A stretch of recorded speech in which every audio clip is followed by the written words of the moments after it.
കേരളത്തിലെ 20 ലോക്സഭാ മണ്ഡലങ്ങളിൽ നടന്ന തെരഞ്ഞെടുപ്പിൽ ഇത്തവണ ഏറ്റവും വലിയ ഹൈലൈറ്റായിട്ട് വരുന്നത് ഇതാദ്യമായി ചരിത്രത്തിലാദ്യമായി ലോക്സഭയിൽ BJP അല്ലെങ്കിൽ താമര വിരിഞ്ഞിരിക്കുന്നു.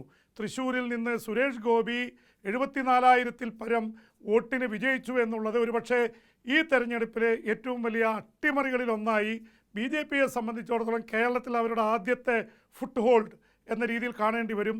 നിയമസഭാ തിരഞ്ഞെടുപ്പിൽ O രാജഗോപാൽ നേമത്തിൽ നിന്ന് വിജയിച്ചത് ഇതിനു മുമ്പ് നിയമസഭയിൽ ചരിത്രം സൃഷ്ടിച്ചതാണ്. പക്ഷേ ലോക്സഭയിൽ 7 നിയമസഭാ മണ്ഡലങ്ങൾ ചേർന്നൊരു സ്ഥലത്ത് ആദ്യമായിട്ടാണ് BJPയുടെ വിജയം. പക്ഷെ അത് മാറ്റി നിർത്തിയാൽ ഇതിലെ ഏറ്റവും വലിയത് കഴിഞ്ഞ തവണത്തേതുപോലെ UDF തരംഗം കേരളത്തിൽ ആഞ്ഞു വീശി എന്നുള്ളത് തന്നെയാണ്. ഏതാണ്ട് പകുതിയിൽ താഴെ മണ്ഡലങ്ങളിൽ 1,00,000-ലേറെ വോട്ടുകൾക്ക് UDF സ്ഥാനാർത്ഥികൾ വിജയിച്ചു. കോൺഗ്രസിൻ്റെ 5-6 സ്ഥാനാർത്ഥികൾ 1,00,000-ൽ പരം വോട്ടിനാണ് വിജയിച്ചത്. മുസ്ലിം ലീഗിൻ്റെ 2 സ്ഥാനാർത്ഥികളും 2,00,000-ൽ കൂടുതൽ വോട്ടുകൾക്കാണ് വിജയിച്ചത്. ഒരുപക്ഷെ ഏറ്റവും കൂടുതൽ വോട്ട് നേടിയത് കോൺഗ്രസിൻ്റെ നേതാവ് രാഹുൽ ഗാന്ധി തന്നെയാണ്. അദ്ദേഹത്തിന് 3,60,000-ൽ പരം വോട്ടിൻ്റെ ഭൂരിപക്ഷമുണ്ട്. ഏറ്റവും കുറവ് ഭൂരിപക്ഷം ലഭിച്ചത് ഏറ്റവും അവസാനം നാടകീയമായി തീർന്ന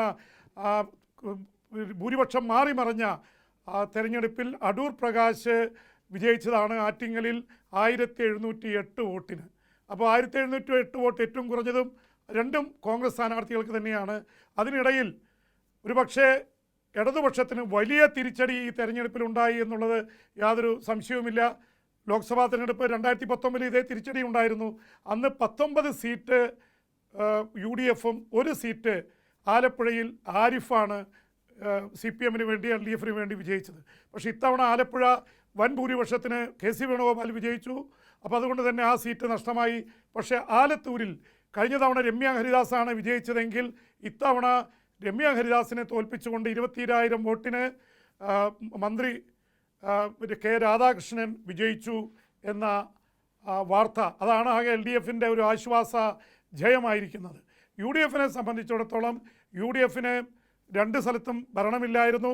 ഒരുപക്ഷെ അത് സാമ്പത്തികമായിട്ട് ഇലക്ഷൻ യന്ത്രം തിരിക്കുന്നതിനൊക്കെ ബുദ്ധിമുട്ടായി വന്നെങ്കിലും ഒരു മോദി വിരുദ്ധ ഒരുപക്ഷെ പിണറായി സർക്കാർ വിരുദ്ധ ഒരു വികാരം അത് മുതലെടുക്കാൻ കോൺഗ്രസ്സിന് കേരളത്തിൽ കഴിഞ്ഞു എന്നുള്ളതാണ് ഒരുപക്ഷെ 18 സീറ്റുകളിൽ ഒരു വേവ് പോലെ അവരെ വിജയിപ്പിക്കാൻ സഹായിച്ചത്.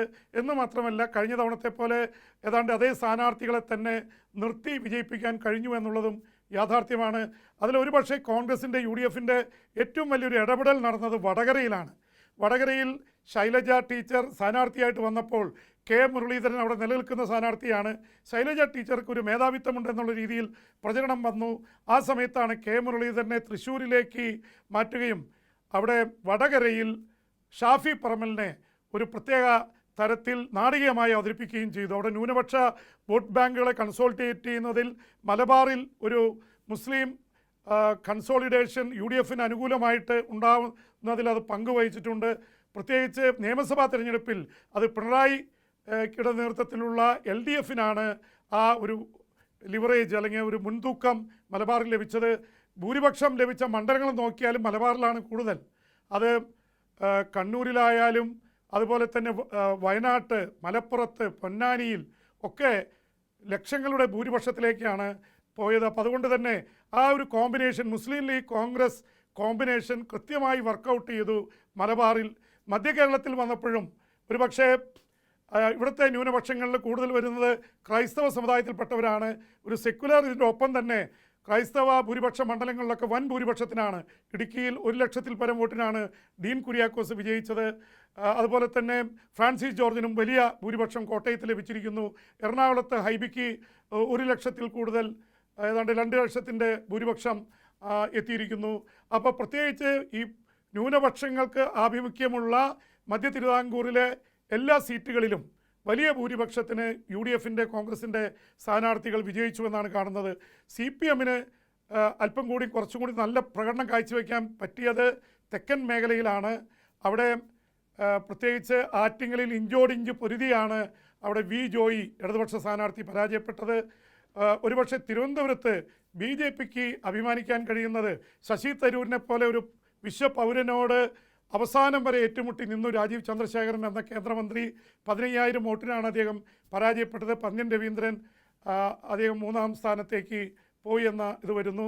അപ്പോൾ ഇതെല്ലാം വിലയിരുത്തി കഴിഞ്ഞാൽ ഇത് UDFന് ഒരു സീറ്റ് കഴിഞ്ഞ തവണത്തേക്കാൾ കുറഞ്ഞെങ്കിലും വലിയ രീതിയിൽ ആഹ്ലാദിക്കാൻ വകയുണ്ട്. 18 സീറ്റിൽ നിന്നു വലിയ തിരിച്ചടി LDFന് തന്നെയാണ്. കഴിഞ്ഞ തവണ ഒരു സീറ്റ്, ഇത്തവണ ഒരു സീറ്റ് എന്നുള്ളത് നിലനിർത്തിയെങ്കിലും NDA ഒരു സീറ്റ് പിടിച്ചതോടെ LDFന് ഒരു സീറ്റ്, NDAക്ക് ഒരു സീറ്റ് എന്ന നിലയിൽ അപ്പോൾ BJPയും LDFും ഒരേ ത്ലാസിൽ തൂക്കപ്പെടുന്നു എന്ന തരത്തിലേക്ക് എത്തിയെന്നുള്ളത് LDFന് ഒട്ടും സഹിക്കാവുന്നതല്ല. പ്രത്യേകിച്ച് ആറ്റിങ്ങൽ കൂടി പിടിച്ചിരുന്നെങ്കിൽ 2 അവകാശപ്പെടാമായിരുന്നു. എന്തായാലും ദേശീയ സർവേകളിൽ BJP ഒരു സീറ്റ് പിടിക്കും, അല്ലെങ്കിൽ 3 സീറ്റ് വരെ പിടിക്കുമെന്ന് പറഞ്ഞതിൽ തൃശ്ശൂരിൻ്റെ കാര്യത്തിൽ അത് ശരിയായി എന്നുള്ളതാണ് യാഥാർത്ഥ്യം.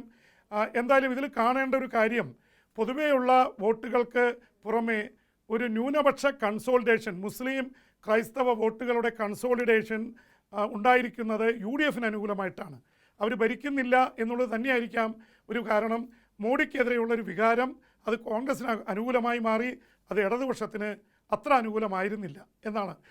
ഇന്ത്യ മുന്നണിക്ക് വോട്ട് ചെയ്യുന്നത് അത് കോൺഗ്രസിന് മതി എന്ന് ഇവിടുത്തെ ന്യൂനപക്ഷങ്ങൾ തീരുമാനിച്ചു. പക്ഷേ BJPയെ സംബന്ധിച്ചിടത്തോളം BJPക്ക് ഒരു സീറ്റ് ഇതുവരെ ലഭിച്ചിട്ടില്ല. വലിയ തിളക്കമാർന്ന വിജയമാണ്, അത് കാണാതിരുന്നുകൂടാ. തൃശ്ശൂർ പോലുള്ള സ്ഥലത്ത് 74,000 വോട്ടിന് സുരേഷ് ഗോപി വിജയിക്കുക എന്നുള്ളത് ഇത് ഇടതുപക്ഷത്തിന് പ്രത്യേകിച്ച് സഹിക്കാൻ പറ്റുന്നതാവില്ല. പക്ഷേ ഇതിന് നയിച്ച 1-2 ഘടകങ്ങൾ പറയുമ്പോൾ അവിടെ തൃശ്ശൂർ പൂരം കലക്കിയത് ഈ സർക്കാരാണ്, ഇവിടുത്തെ പോലീസാണ് എന്ന പ്രചരണം, അത് ഇലക്ഷൻ്റെ തൊട്ട് മുമ്പാണ് പൂരമായിരുന്നത്. ആ തരത്തിൽ അവിടുത്തെ വിശ്വാസികളെ വല്ലാതെ മുറിവേൽപ്പിച്ച സംഭവമാണ്. അത് ഏറ്റു എന്നാണ് പ്രതിപക്ഷം പോലും പറയുന്നത്. ഒപ്പം തന്നെ കോൺഗ്രസിൻ്റെ ഏതാണ്ട് 90,000-ൽ പരം വോട്ട് BJPയിലേക്ക് മറിഞ്ഞിരിക്കുന്നു. കോൺഗ്രസിന് ഒട്ടും ആശ്വസിക്കാൻ കഴിയുന്ന കാര്യമല്ല. മുൻ MP മാറി, അദ്ദേഹത്തിന് വലിയ തരത്തിലുള്ള എതിർ വോട്ട് എന്നുള്ളൊരു പ്രചരണമുണ്ടായിരുന്നു. K മുരളീധരൻ പുതിയ സ്ഥാനാർത്ഥിയായിട്ട് വന്നതാണ്.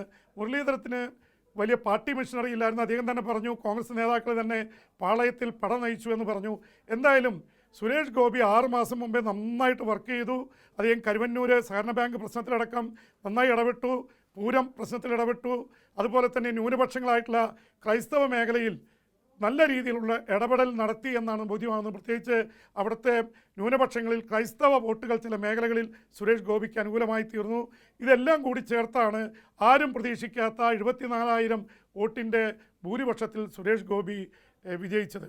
അപ്പോൾ ഈ തരത്തിൽ പൊതുവെ ഇലക്ഷനിൽ UDF തരംഗമുണ്ടായി, LDFന് വലിയ തിരിച്ചടിയുണ്ടായി. ഒരുപക്ഷെ പിണറായി സർക്കാരിനെതിരെയുള്ള ഒരു വികാര പ്രകടനം കൂടിയായിട്ട് അതിനെ കാണേണ്ടി വരും. മോദിക്ക് ആകെ അവകാശപ്പെടാവുന്നത് അദ്ദേഹം തൃശ്ശൂർ വന്നു, സുരേഷ് ഗോപിയുടെ മകളുടെ വിവാഹത്തിൽ പങ്കെടുത്തു, സുരേഷ് ഗോപിക്ക് വേണ്ടി പലതവണ തൃശ്ശൂരിൽ വന്നു, അതിന് നേട്ടമുണ്ടായി തൃശ്ശൂരിൽ മാത്രം, ബാക്കിയുള്ളവിടത്തേക്ക് അത് പ്രചരിപ്പിക്കാൻ കഴിഞ്ഞില്ല. എന്നാൽ രാഹുൽ ഗാന്ധിക്ക് വയനാടും ജയിച്ചു, റായ്ബറേലിയിലും ജയിച്ചു. ഒരുപക്ഷെ രാഹുൽ ഗാന്ധി വയനാട്ടിലെ സീറ്റ് രാജിവെച്ച് റായ്ബറേലി സ്വീകരിക്കാനാണ് സാധ്യത. അങ്ങനെ വന്നാൽ വയനാട് സ്ഥാനാർത്ഥിയാവാൻ പോകുന്നത് പ്രിയങ്കയാണ് എന്നൊരു സൂചനകളുണ്ട്. ഒരുപക്ഷെ സംഭവിച്ചേക്കാം. ഇനി അപ്പോൾ ഒരു ഉപതെരഞ്ഞെടുപ്പ് വയനാട് വരും. അതുപോലെ ചേലക്കരയിൽ ചേലക്കരയിൽ ആലത്തൂരിൽ രാധാകൃഷ്ണൻ ലോക്സഭയിൽ ജയിച്ചു പോയ സാഹചര്യത്തിൽ ചേലക്കരയിൽ നിയമസഭാ മണ്ഡലത്തിലേക്ക് ഉപതെരഞ്ഞെടുപ്പ് വരും എന്നുള്ളത് കൂടി അറിയേണ്ടിയിരിക്കുന്നു. അപ്പോൾ ഇതാണ് പൊതുവെയുള്ള കേരളത്തിലെ ലോക്സഭാ തെരഞ്ഞെടുപ്പിൻ്റെ ചിത്രം.